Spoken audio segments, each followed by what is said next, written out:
Hey there, this is going to be a little overview of my trailer camper conversion.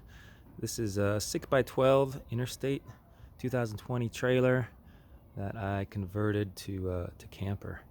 I have pulled it with this RAV4 that's only got a 2,000 pound tow capacity. The weight of this thing right now is probably a little under 2,000 or close to it when it's fully loaded.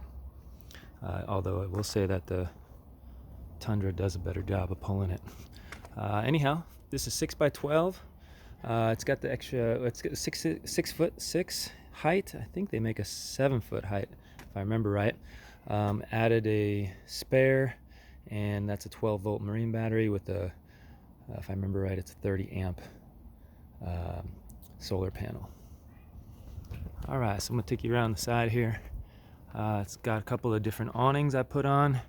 These are steel brackets I had made in order to hold the awnings. You can see those as well. I do have windows, 4 windows that I installed myself. All this work I did myself. So let's go check it out.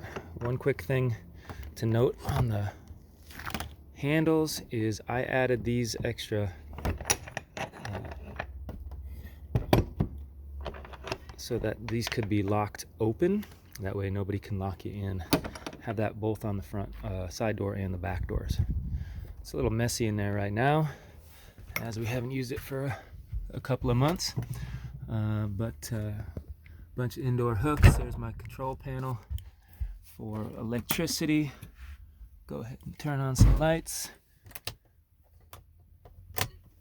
And run you through what we got. Oh shit. Okay.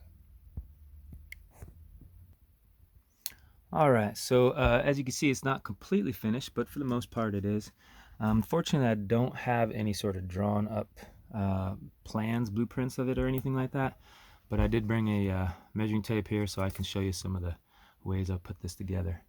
Let's see, let's start off with the fact that I took off all the plywood paneling and came on and fully insulated it with 1 inch or sometimes 2 pieces of 1/2 inch open foam insulation, which is also goes across the ceiling. And this plywood here is did not come with the trailer, but the side panels did. In the corners here I used the Reflectix,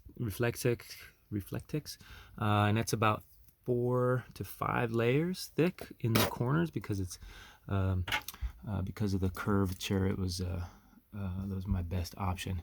My current plan is that I'm gonna just have a piece of a straight planks that will cover up these corners. I just haven't installed them yet. All right, next thing I guess could be the basic construction of the beds. And so I do use the side panels as a structural support, but also have boards underneath support structure as well.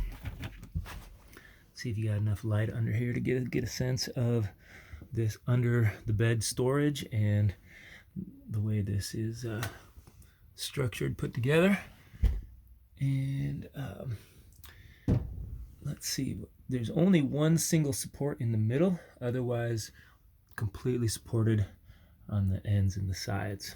Okay, by the way, this height is plenty for fitting full-size plastic crates underneath with at about 14.5 inches clearance. So this is just a like a 4-inch mattress, foam mattress with a 1-inch foam egg crate on top of that. This is a queen size, which leaves some extra space on the sides here, which is about, let's see, an extra 10 inches or so. So I think it might be wide enough for a king size mattress if you wanted. But it's kind of nice having a little bit of extra space on the sides for some storage. Now I have 2 kids, and I decided to make a bunk for them to sleep in. In retrospect, it'll be fine for the next few years, but I might consider redoing this in the future and setting it up as 2 separate bunks, one on this side and one on this side with a open space in the middle. And I haven't quite figured out that design, but the reason being, at some point, my kids are not going to want to sleep together in the same bunk. All right, so in terms of the height of this bunk, let me see if I can get a measurement there.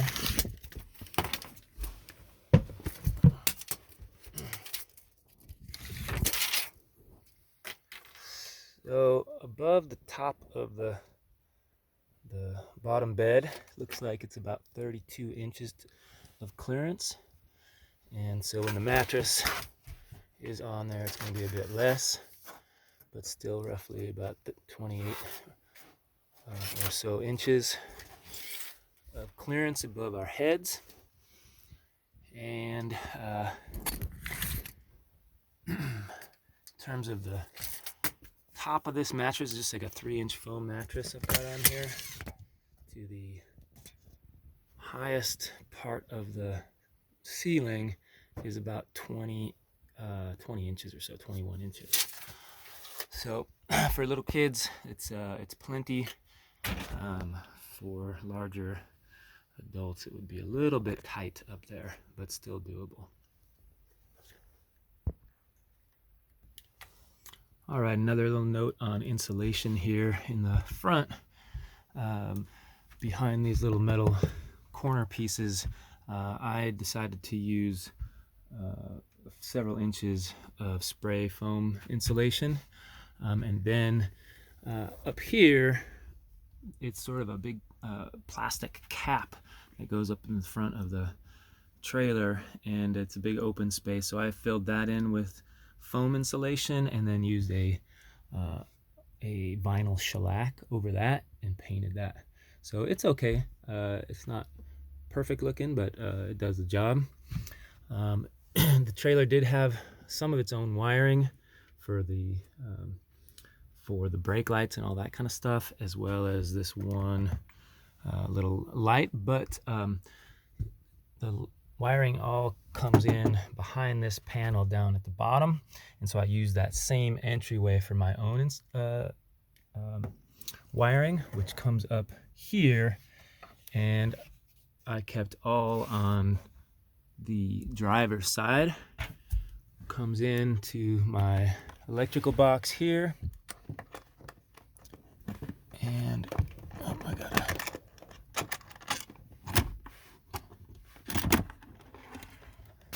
and there's my panel for my electrical.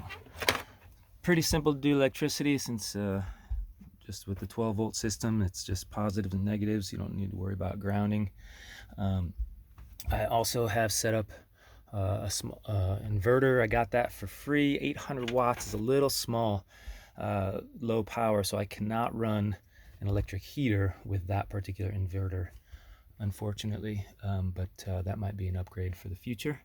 Otherwise, the electrical runs here, and you can see wires coming up here and across here and here and all these other spots where I've got it running across the ceiling in case I ever set up some lighting on this side or other sorts of electrical things like speakers or something. But for the most part, this will be used on the outside for exterior lighting. But I do have some other lighting. I've got 1, 2 ceiling lights, and then I've got these little reading light type things here and here underneath, and that seems to be more than enough lights. I also, of course, have the ceiling vent put in as well, that opens, turns on, can reverse, the whole deal. So that's kind of the basics on electrical. I'll show you some other where it connects in the back in the kitchen. All right, a couple of extra quick notes on electrical. This is just a basic thing for showing you current voltage and being able to plug in some USB ports. I've got a little fan set up here, and that inverter is definitely powerful enough to run like a regular box fan or something like that. But I do not have any sort of air conditioning set up with this system. All right, just a couple other little pieces of info for the interior here. This is just a little way of setting up a table. It's drop down legs. Get the garbage can out of the way. And anyhow, so there's a sitting table. Just got a bench to sit on for this side. Obviously junk on there right now. That opens up for internal storage.